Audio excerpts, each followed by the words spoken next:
say to me, if it's so easy to cross the Tumen River, why doesn't everybody just leave?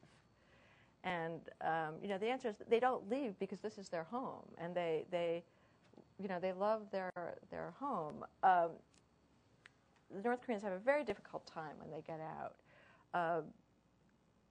It's not that difficult to cross the river into China, but once they get there,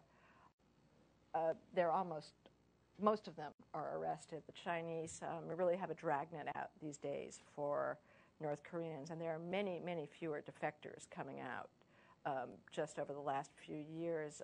During the Beijing Olympics, they tightened the border controls, and they have undercover North Korean agents working inside China. They have infiltrators in all these little ethnic Korean villages looking for defectors. It's very difficult for the North Koreans. And then, if they are so lucky as to get to South Korea, and I think I'm not going to go into the whole involved story of how they get to South Korea, but it's not easy. Then they find themselves with no skills to survive, especially the people who are a bit older.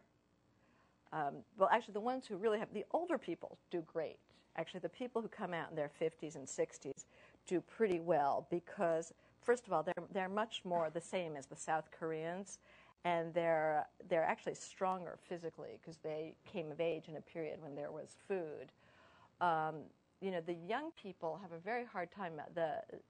The average North Korean defector, 18-year-old defector, is 5 inches shorter than his South Korean counterpart.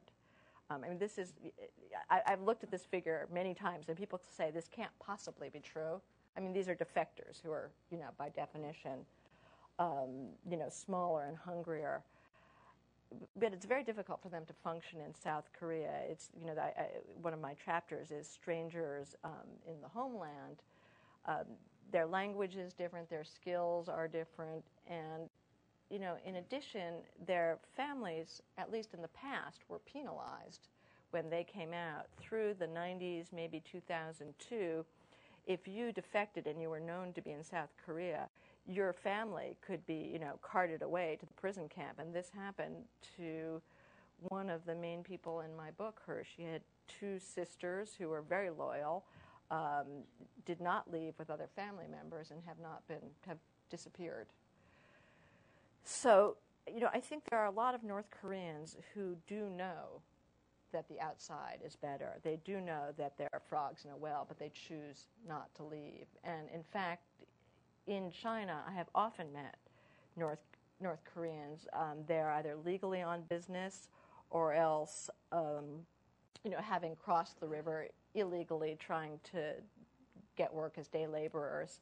And often they're planning to go back. And it's not because they think things are better in North Korea. They love their families, and they have no place else to go.